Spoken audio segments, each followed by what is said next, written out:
Welcome back to the channel. आज हम बात करेंगे नासा के मिशन आर्टेमिस 2। वह मिशन जिसमें 4 इंसान को एक स्पेस क्राफ्ट में बैठाकर चांद के चक्कर लगवाए गए, धरती से 4 लाख किलोमीटर दूर गए और सबसे इंटरेस्टिंग बात 56 साल पुराना स्पेस रिकॉर्ड तोड़े। तो चलिए शुरू करते हैं वीडियो को शुरू करने से पहले चलते हैं थोड़ा हिस्ट्री में। 20 जुलाई 1969 ये वही दिन था जिस दिन नासा ने अपोलो 11 को लॉन्च किया था। हाँ, वही मिशन जिसमें नील आर्मस्ट्रॉन्ग के साथ 2 एस्ट्रोनॉट को चांद पे भेजा गया। वही मिशन जिसके तहत इंसान ने अपना पहला कदम चांद पे रखा। 1969 और 1972 के बीच नासा ने इंसान को 6 बार चांद पे भेजा। बट 1972 के बाद ऐसा क्या हुआ कि नासा ने किसी इंसान को चांद के सतह पे नहीं भेजा। चलिए समझते हैं इसके पीछे का रीज़न। सबसे पहला रीज़न है बजट कट। नासा का मिशन अपोलो 17 बहुत एक्सपेंसिव था, जिससे गवर्नमेंट ने 1970 में नासा का बजट कम कर दिया और इसका इफेक्ट नासा पे पड़ा। नासा ने अपोलो 18, 19 और 20 को कट कर दिया। दूसरा रीजन था कोल्ड वॉर, मतलब मून लैंडिंग सिर्फ एक साइंस मिशन नहीं था, ये एक रेस था यूएस और सोवियत यूनियन के बीच में। और जब अपोलो 11 सक्सेसफुल हुआ तो ये रेस यूएस के फेवर में आ गया और जब जीत मिल गई तो अर्जेंसी और प्रेशर दोनों खत्म हो गया। मतलब सिंपल वर्ड्स में, जब तक कंपटीशन थी तब तक स्पीड थी, जैसे ही कंपटीशन खत्म हुई मोटिवेशन भी खत्म। तीसरा रीजन न्यू प्रायोरिटीज। नासा ने डिसाइड किया अब बार बार मून पर जाने के बजाय स्पेस के कुछ और एरियाज को एक्सप्लोर करें, इसलिए उन्होंने अपना फोकस शिफ्ट कर दिया, जैसे कि स्पेस शटल प्रोग्राम और मार्स मिशन। स्पेस में रोबोट को भेजना ह्यूमन से ज़्यादा सेफ और सिक्योर होता है, इसलिए नासा ने डिसाइड किया जहां ह्यूमंस की ज़रूरत नहीं है वहां पे रोबोट को स्पेस में भेजा जाए। और यही सब कुछ कारण था जिसके तहत 1972 के बाद कोई भी इंसान चांद पे नहीं गया। लेकिन नासा ने हार नहीं माना। नासा ने धीरे धीरे एक प्लान तैयार किया और उस प्लान का नाम था आर्टेमिस मिशन। अब आपके मन में एक सवाल आ रहा होगा, आर्टेमिस ही क्यों, कुछ और क्यों नहीं? वह इसलिए, ग्रीक माइथोलॉजी में आर्टेमिस का मतलब होता है अपोलो की ट्विन सिस्टर, और अपोलो के बाद आर्टेमिस ही वह प्रोग्राम था जिसके तहत इंसान चांद पे जा सकता था।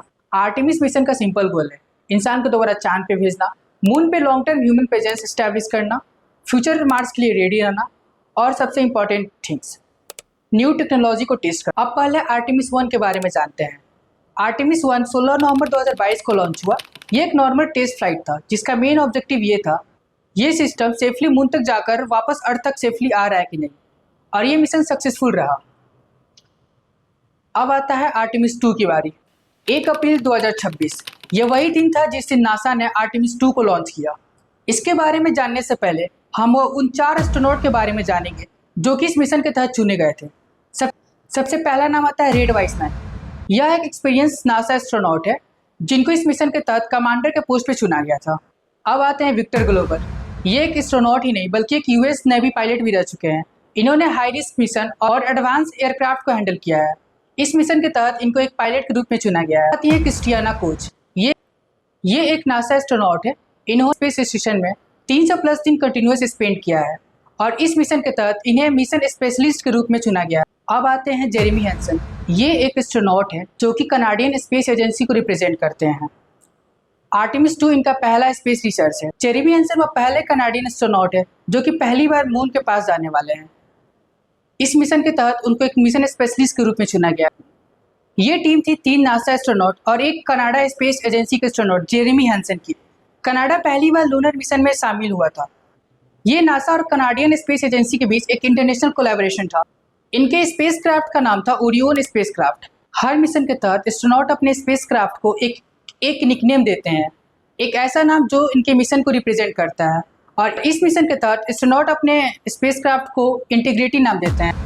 इंटीग्रिटी का मतलब होता है ईमानदारी और सच्चाई, क्योंकि ये मिशन रॉकेट पे नहीं ट्रस्ट पे चल रहा है। इस मिशन में सिर्फ टेस्टिंग था, रियल डाटा था और एक स्ट्रॉन्ग बिलीव था कि ये मिशन फ्यूचर को चेंज करेगा। ये मिशन अपोलो 11 जैसा नहीं था क्योंकि इस मिशन में कोई लैंडिंग ही नहीं थी, ये सिर्फ एक फ्लाईवे मिशन था। अब आपके मन में एक सवाल आ रहा होगा, लैंडिंग क्यों नहीं? वह इसलिए क्योंकि इस मिशन के तहत पता करना था सिस्टम सही से चल रहा है कि नहीं, लाइफ वर्किंग सपोर्टेड है या नहीं, नेविगेशन सही से चल रहा है कि नहीं, एस्ट्रोनॉट तो सेफ है। अब आप एक एग्जाम्पल से समझिए, जब आप कोई नया स्कूटर या नया कार लेने जाते हैं तब एक शॉर्ट ड्राइव लेते हैं। इसी तरह आर्टेमिस 2 भी एक टेस्ट ड्राइव की तरह है। आर्टेमिस 3 के लॉन्चिंग के पहले 1 अप्रैल को स्पेस लॉन्च सिस्टम ने ओरियन स्पेसक्राफ्ट को लॉन्च किया। ये बहुत ही खास था क्योंकि ये 10 दिन का मिशन हिस्ट्री क्रिएट करने वाला था। पहले 1 से 5 दिन में एस्ट्रोनॉट ने लाइफ सपोर्ट सिस्टम को चेक किया, जैसे कि ऑक्सीजन, प्रेशर, टेम्परेचर। उसके बाद नेविगेशन सिस्टम को वेरीफाई किया, ट्रेजेक्ट्री सही है या नहीं, और अर्थ के साथ कम्युनिकेशन कांस्टेंट रखा। 6 अप्रैल को स्पेसक्राफ्ट मून के पास पहुंचता है। इस मोमेंट को लूनर फ्लाईवे कहते हैं। अब एक्चुअली होता क्या है, ओरियन मून के पास से गुजरता है।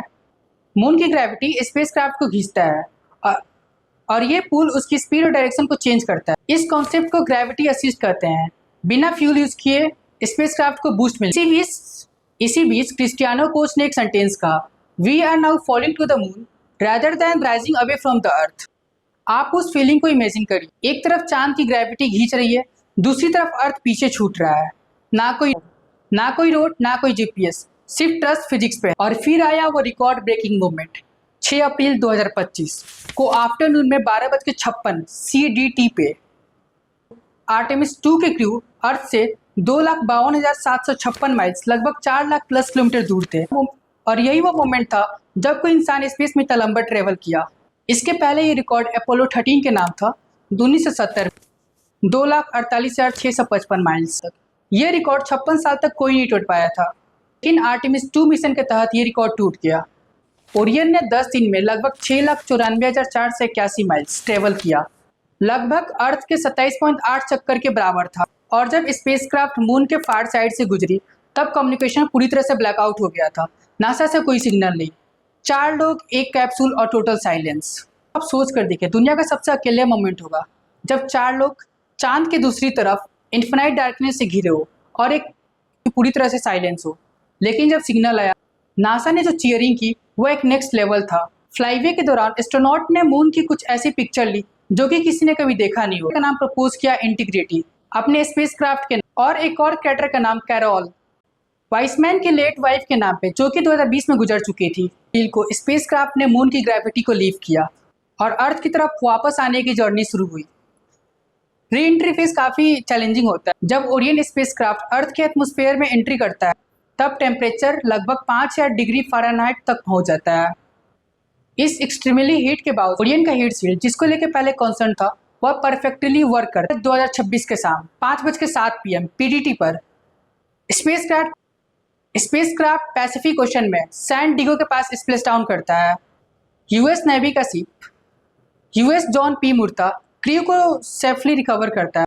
मिशन के बाद रेड वाइसमैन ने कहा, विक्टर, क्रिस्टियाना और जेरेमी, हम हमेशा के लिए एक दूसरे से बॉन्ड हो चुके हैं। नहीं जानेगा कि हम पे असल में क्या गुजरा था। ये थी आर्टेमिस 2 की कहानी। 10 दिन, 4 लोग, एक मून और इन्फिनाइट हिस्ट्री। अब आप 1 सेकेंड के लिए सोचो। अपोलो 17 के बाद नासा ने 1972 में एक प्रॉमिस किया था कि हम वापस आएंगे, और नासा ने इस प्रॉमिस को कंप्लीट भी किया। आर्टेमिस 2 के प्रोग्राम के तहत इस प्रॉमिस को कंप्लीट किया। आर्टेमिस 2 सिर्फ एक टेस्ट फ्लाइट नहीं था, ये एक प्रूफ था इंसान की डिटर्मिनेशन, साइंस की ताकत और एक इंटरनेशनल कोऑपरेशन जिससे इंसान चांद तक पहुंच सकता है। और आर्टेमिस 3 वह पहला मून लैंडिंग होगा इन 50 सालों में। पहली बार कोई विमेन चांद के सरफेस पे कदम रखेगी।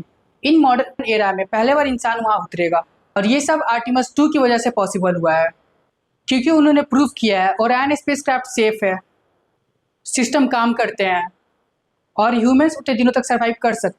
और आर्टेमिस 2 ने सिर्फ चांद का चक्कर नहीं, उसने मार्स के सपने का दरवाज़ा खोला है। और क्या पता जब मार्स पे कोई पहला इंसान उतरेगा तभी इस मिशन का नाम लिया जाए। अगर वीडियो पसंद आई हो तो लाइक और सब्सक्राइब जरूर करें। मिलते हैं नेक्स्ट वीडियो में, तब तक के लिए कीप लुकिंग।